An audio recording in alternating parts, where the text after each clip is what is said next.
चलिए एक कहानी में चलते हैं।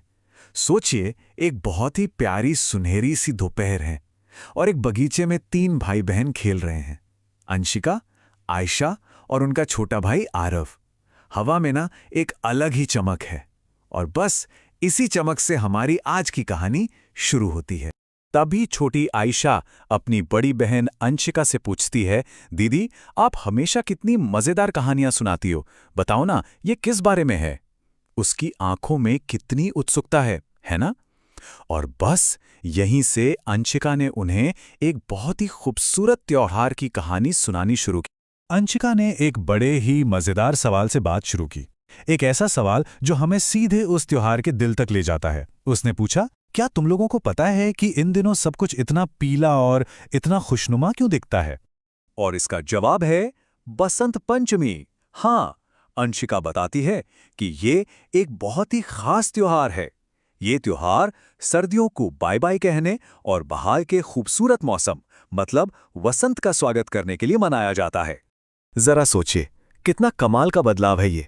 एक तरफ होती हैं सर्दियां, एकदम शांत, और दूसरी तरफ है वसंत का जोश, एकदम रंगीन। ऐसा लगता है जैसे पूरी प्रकृति नींद से जाग गई हो। पेड़ों पर नई नई पत्तियां आ रही हैं, रंग बिरंगे फूल खिल रहे हैं और पक्षियों की चहचहाट तो हवा में जैसे संगीत घोल रही है। और इस खूबसूरत बदलाव और ज्ञान की देवी कौन है? वो हैं देवी सरस्वती। उन्हें ज्ञान, बुद्धि, संगीत और सीखने की देवी माना जाता है। पता है, इसीलिए इस दिन स्टूडेंट्स के लिए ये दिन बहुत खास होता है। वो अपनी किताबों की पूजा करते हैं और कुछ भी नया सीखने से पहले माँ सरस्वती का आशीर्वाद लेते हैं। वाह, ये बात कितनी सुंदर है ना। ज्ञान हमें बढ़ने में मदद करता है, ठीक वैसे ही जैसे वसंत पौधों को बढ़ने में मदद करता है। सच में, जैसे वसंत में पूरी प्रकृति में नई जान आ जाती है, वैसे ही ज्ञान हमारे मन को नई रोशनी से भर देता है।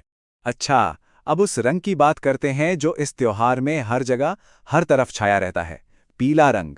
आखिर इस पीले रंग में ऐसा क्या खास है? देखिए, पीला रंग सिर्फ एक रंग नहीं है, ये तो ऊर्जा, खुशी और उम्मीद का एक एहसास है। यह हमें याद दिलाता है कि हमें सूरज की तरह हमेशा पॉजिटिव और ब्राइट रहना चाहिए। ये नई शुरुआत का रंग है, उम्मीद की किरण का रंग है, बिल्कुल वसंत के मौसम जैसा।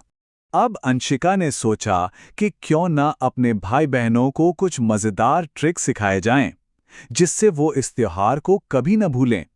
और ये तरीके इतने आसान हैं कि कोई भी इन्हें आजमा सकता है। तो पहली ट्रिक है बसंत शब्द का जादू। बी से बर्ड सिंग यानी पक्षियों का गाना। ए से अमेजिंग येलो फ्लावर्स यानी खूबसूरत पीले फूल। एस से स्प्रिंग सीजन, वसंत का मौसम। फिर से ए, ऑलवेज लर्निंग मतलब हमेशा सीखते रहना। एन से न्यू बिगिनिंग्स, एक नई शुरुआत। और आखिर में टी से थैंक गॉडेस सरस्वती, देवी सरस्वती को धन्यवाद। है ना कितना आसान और मजेदार तरीका। और अगर किसी को गाना पसंद है तो दूसरी ट्रिक तो और भी अच्छी है। बस एक छोटी सी लाइन गुनगुनानी है। पीले कपड़े, किताबें रोशन, बसंत पंचमी का है सही मौसम। ये छोटी सी धुन पूरे त्योहार की फील को मन में बसा देती है। और तीसरी ट्रिक है एक्शन मेमोरी, मतलब करके सीखना। चलिए सब मिलके करते हैं। अपने हाथों को खिलते हुए फूलों की तरह ऊपर उठाइए। हाँ, ऐसे। अब किताब पढ़ने की एक्टिंग कीजिए और सूरज की तरह एक बड़ी सी स्माइल दीजिए। जब हम इस तरह एक्शन के साथ कुछ सीखते हैं ना, तो वो हमेशा के लिए याद हो जाता है। इन मजेदार तरीकों के बाद अंशिका कहानी के सबसे जरूरी हिस्से पर आती है, एक ऐसा संदेश जो हम सभी के लिए है, बच्चों से लेकर बड़ों तक। तो असल में बसंत पंचमी हमें सिखाती क्या है? ये हमें सिखाती है कि सीखने से प्यार करो, ज्ञान का सम्मान करो और हमेशा हमेशा उम्मीद बनाए रखो। ये त्योहार एक रिमाइंडर है कि हर अंधेरी रात के बाद सुबह होती है, हर सर्दी के बाद वसंत आता है और हर मुश्किल के बाद एक नई खूबसूरत शुरुआत होती है। कहानी के आखिर में छोटा आरव खुशी से चिल्ला उठता है, चलो हर दिन सीखने का जश्न मनाएं। और सच कहूं तो यही तो इस त्योहार की असली स्पिरिट है, सीखने को बोझ नहीं बल्कि एक सेलिब्रेशन बनाना। तो अब एक सवाल हम सब के लिए, हमारी सीखने की लगन कौन सी नई शुरुआत करेगी? जैसे वसंत प्रकृति में नई जान लाता है, वैसे ही हमारा ज्ञान हमारी जिंदगी में कौन सी नई उम्मीदें और कौन से नए रास्ते खोलेगा? सोचिएगा जरूर।